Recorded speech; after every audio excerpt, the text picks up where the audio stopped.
Good morning, Rabotai. Welcome to Breakfast in the Class. Breakfast in the Class today is dedicated loving memory of Chacham Eliyahu Levi, alav shalom, Lilu Nishman Chacham Eliyahu Leon ben Shakifa, sponsored by his son Hazan Shmuel Levi.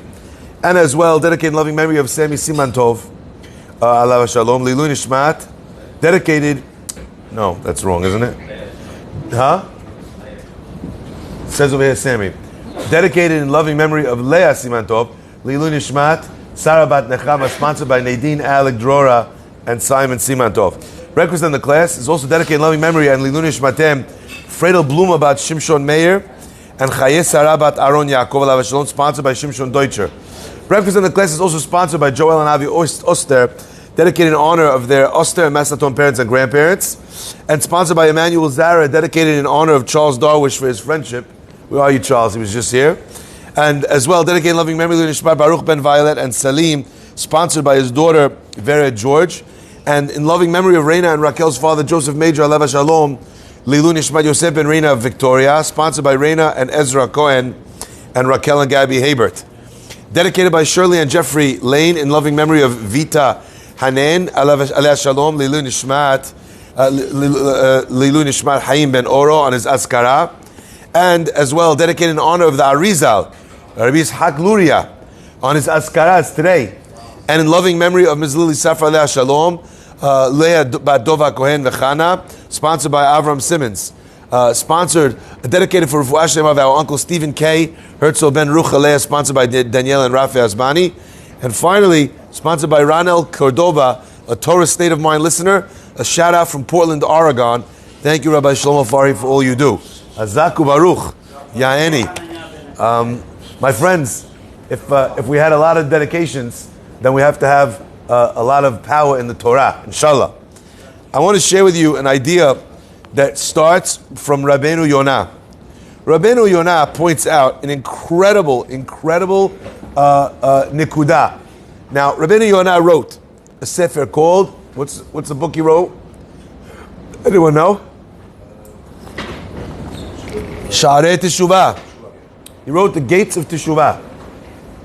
One of the reasons why he wrote it is because he did not realize the greatness of Harambam, and he attacked him.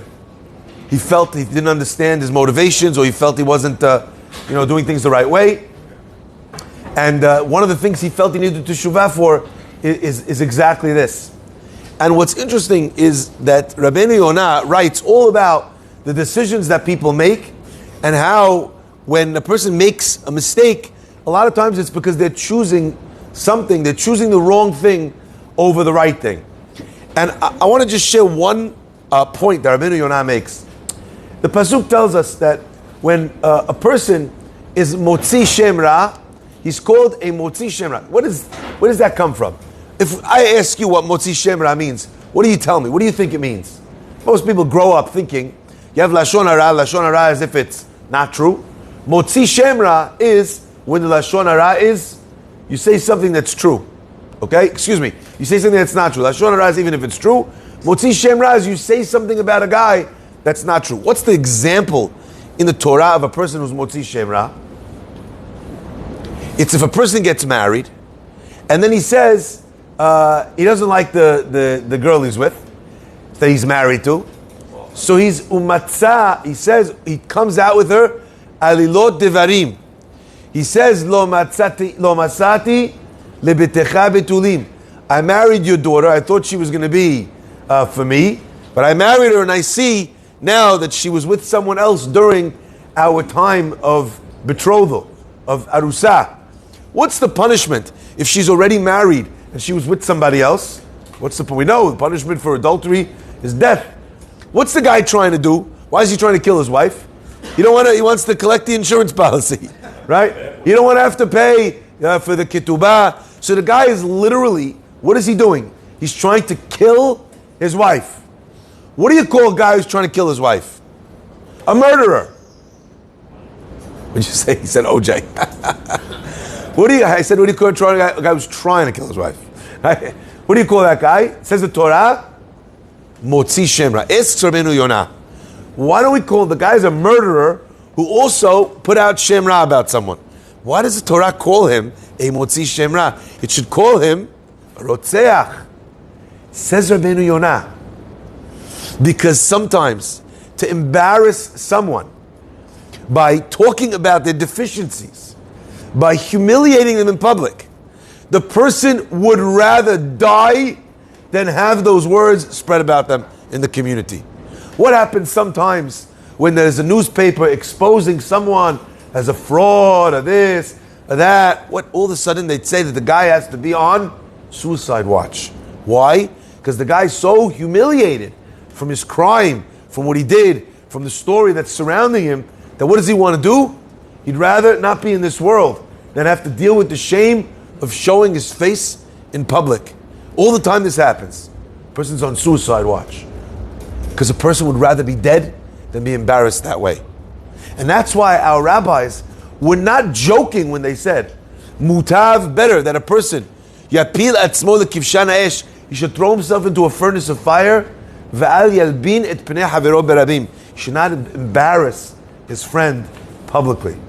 Why does it say he should rather throw himself in a furnace of fire than to do that? And the Chachamim give different examples, give different answers. But one of the understandings is, because remember, midah keneged midah. How is he going to feel from what you did? He would rather be in the oven. So therefore, the onesh as well is going to be the same for you because of the embarrassment of what you just said, of the way you dealt with that. So it's a very frightening Gemara. The Gemara says, how can it be that from Avraham Avinu comes someone called Ishmael, Obed Avodah Zarah, wild man of the desert? How can it be that from Avraham comes such a child? And the Gemara says something that if you didn't read it in the Gemara yourself, you can't say such a thing. Ready for this? Says the Gemara. When Avraham Avinu welcomed the angels into his home, what did he say to the angels? He said, "Yukachna me'at mayim, take a little bit of water, v'rachatzu raglechem, and wash your feet." Why is he telling him to wash your feet? Anyone remember? Because the Avodah Zarah, they used to worship the sand, so the Avodah Zarah was on their feet. Avraham Avinu says, don't bring your Avodah Zarah into my house. Wash off your feet. Yukachna me'at mayim, take a little water, wash your feet. The angels, on the other hand, says the Gemara, Amar Rabbi Yanai taught, Amru lo amalachim, the angels said, V'chi ba'aravim chashadetanu shemishtachavim la'avak raglehem. Are you suspecting us of the Aravim, the people of the desert that bow to the dust of their feet? Kvar yatsa memenu Yishmael.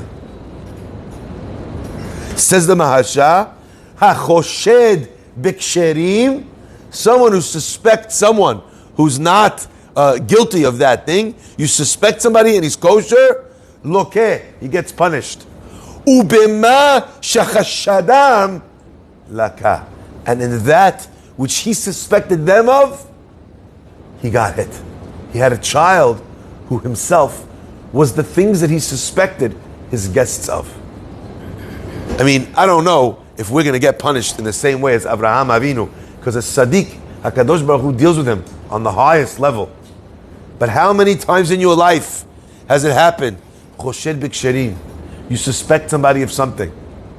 All the time there's rumors flying. We don't need to talk about what's going on right now in the community. Things flying around online.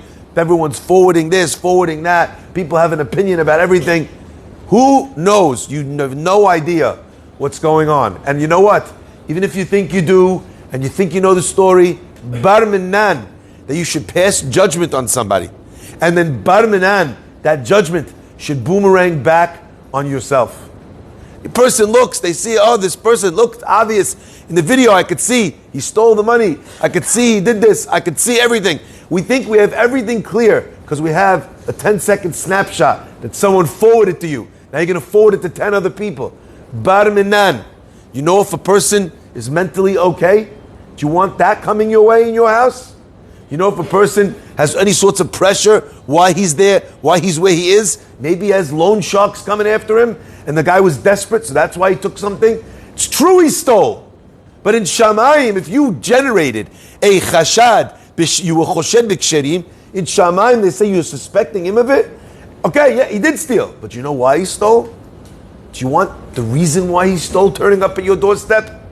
So much easier in this life to not judge at all. To not open the video.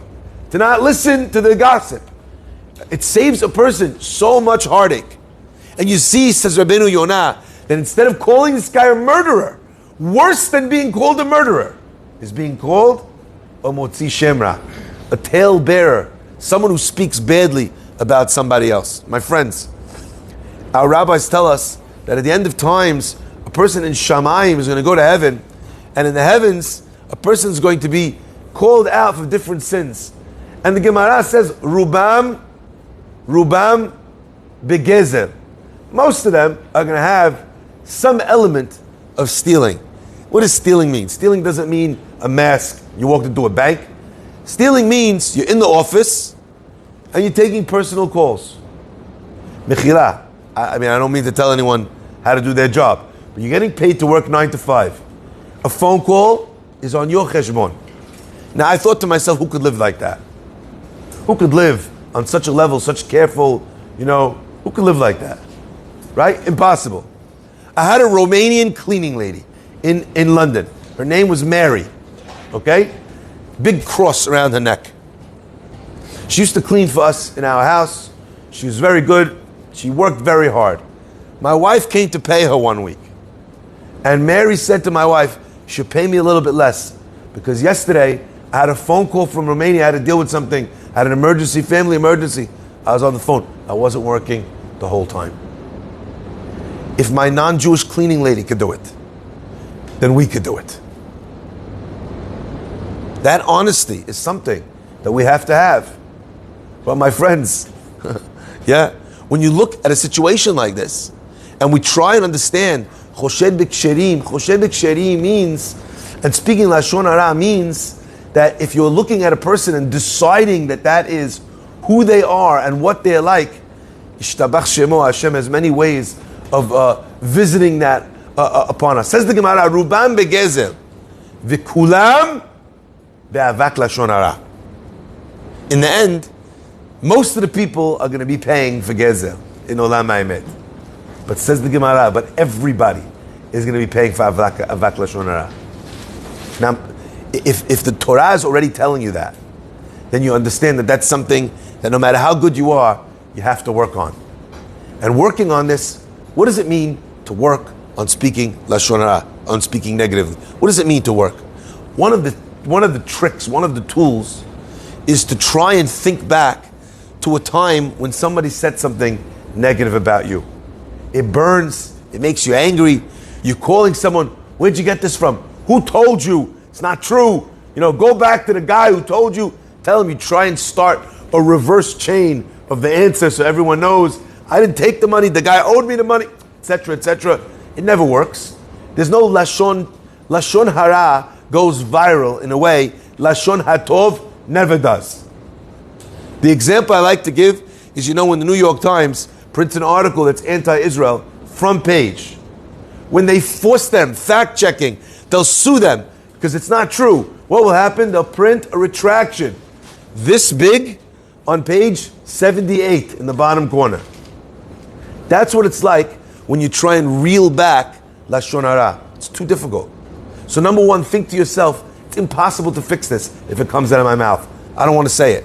Number two, I understand the seriousness with which HaKadosh Baruch Hu treats Lashon Hara. It used to be that for Lashon Hara, you needed to tell someone something. Today, you need to push a button. I don't know what it's going to be like in Gehinnom for a person that only hit forward. But I'm sure that there will be a place for the forwarders. Why? Because sometimes you don't need to say anything. You just need to pass something on. I don't think you have to say Lashon Hara in our world anymore. You screenshot, you're good to go. All these things, my friends, we have to be so careful. Because to forward a screenshot to 100 people, it takes a split second. We are more efficient Lashon Hara spreaders today than we have ever been in the history of the world. You know, there was a woman a little while ago in the news, Hazita. She made a comment. It wasn't appropriate. It was not so nice. It was probably racist undertones or overtones, I'm not sure, or just tones. Anyway, she gets on a flight. She's flying wherever she's going. She makes this comment. She puts out this tweet.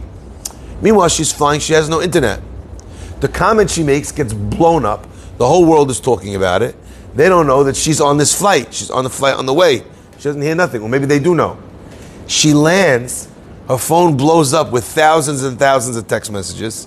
Not only has she now lost her job, because they've already fired her before she even landed, okay? Because they don't want a piece of that, right? But my friends, this woman became, in a matter of minutes, the most hated woman on the planet. And I want to ask, I think to myself sometimes, we love being social justice warriors. We love calling people out and to maybe virtue signal. We're so great.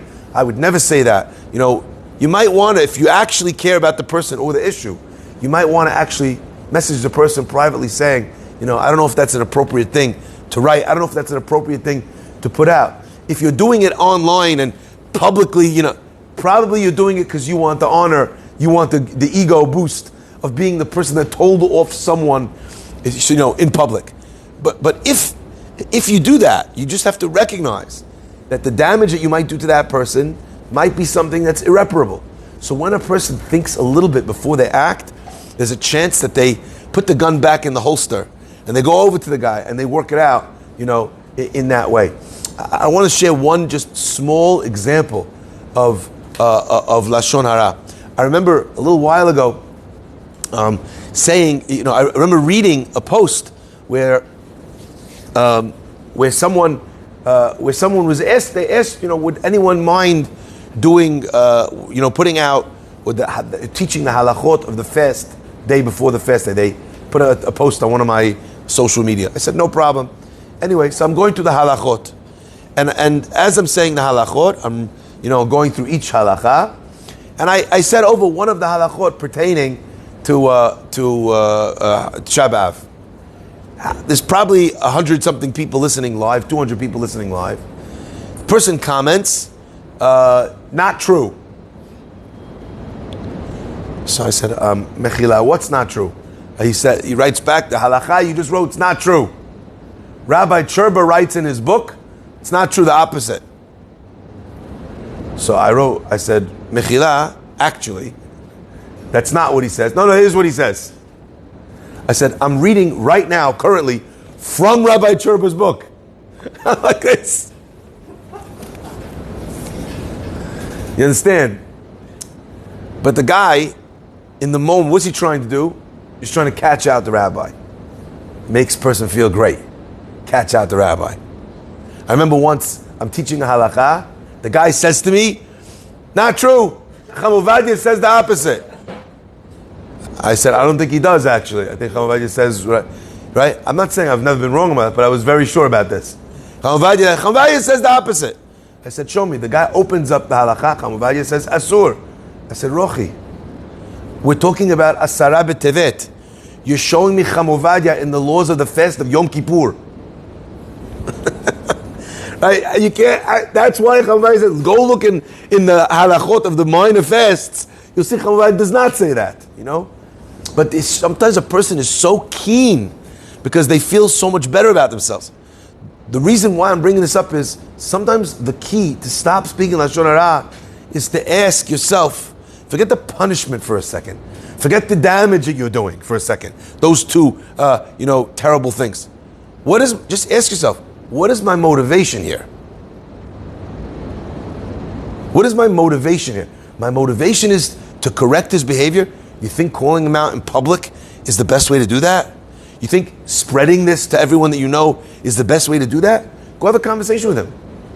When you realize that your motivations are not pure, suddenly the Lashon Hara, it becomes a lot more easier to contain and to control. Because when a person feels or thinks that they're being a tzaddik, I have to warn people about him. Really? Were they asking your business advice up until this point? They needed to hear from you whether or not they should invest in him. How many times did the guy ask you your opinion about who they should get in business with up until this point that you feel suddenly you need to warn him? When you take away that L'Shem Shamayim lie, which most people tell themselves about Lashon Hara, right? Somebody needs to stop him.